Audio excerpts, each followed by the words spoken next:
Bonjour à tous et bienvenue sur la chaîne Dur Pronostic, nouvelle vidéo de Paris sportif. Alors, avant de commencer, n'hésitez pas à me lâcher un pouce, ça me permet de développer la chaîne. Beaucoup de pouces bleus s'il vous plaît les gars. Et n'hésitez pas aussi à vous abonner pour tous ceux qui regardent les vidéos qui ne sont pas abonnés, abonnez-vous, ça paye pas de pain.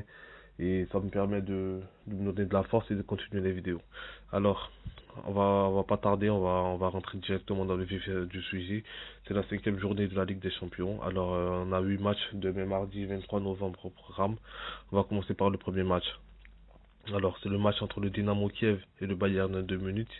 Alors, le Bayern de Munich a beaucoup d'absents pour cause de Covid et de blessures. Donc ça va être un match vraiment à éviter.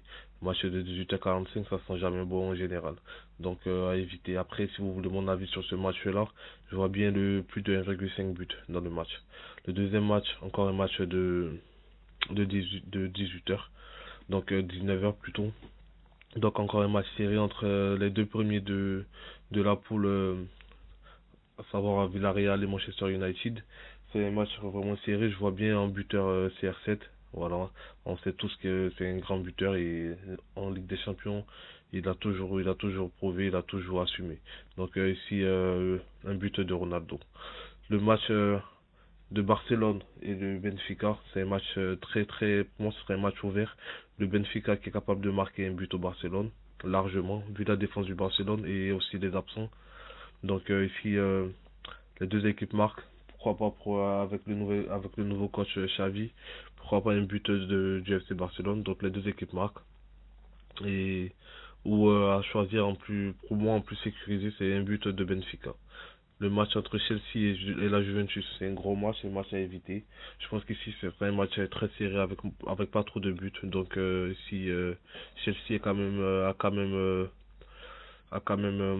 la possibilité de marquer un but, je pense, à domicile, donc un but de Chelsea. Sinon, à tenter enfin le match nul dans ce match à 4, c'est une très belle cote et c'est possible que ça tombe. Quoique Chelsea à domicile, c'est vraiment costaud, donc Chelsea aussi peut l'emporter. Donc un but de Chelsea pour moi. Prochain match, c'est le FC Séville et contre Wolfsburg. Alors ici pour moi Séville au match nul, Séville qui a l'expérience en Ligue des Champions, Séville qui joue très souvent la Coupe d'Europe. Je pense qu'ici à domicile ils vont même peut-être l'emporter.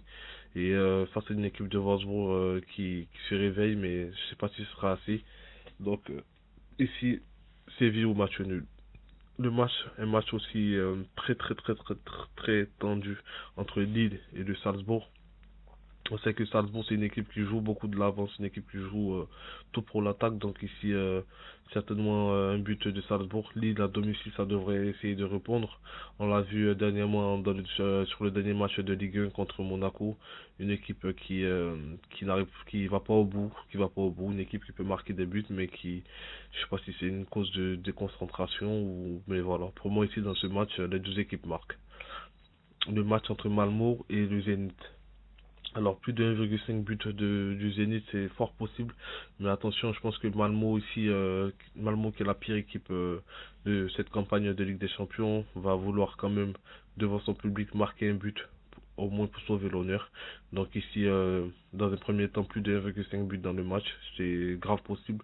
Et aussi, le Zénith peut marquer plus de 1,5 but dans ce match-là.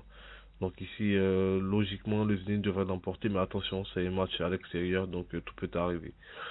Alors, le dernier match, ça va être entre les Young Boys de Berne et l'Atalanta. Pour moi, ici, l'Atalanta a une bonne occasion d'aller chercher la qualification, d'aller chercher une bonne place dans ce groupe-là, sachant que les deux premiers s'affrontent. Donc, victoire de l'Atalanta, ou de plus de 1,5 but pour l'Atalanta. L'Atalanta est capable de claquer deux buts au Young Boys, qui est une équipe qui est pas vraiment en forme sur cette fin de campagne de Ligue des Champions. Alors, n'hésitez pas, les amis, n'hésitez pas à mettre des likes et aussi à vous abonner à la chaîne. Pour tous ceux qui me suivent et qui me donnent de la force, je vous remercie. Alors, j'attends vos pronostics en commentaire. N'hésitez pas.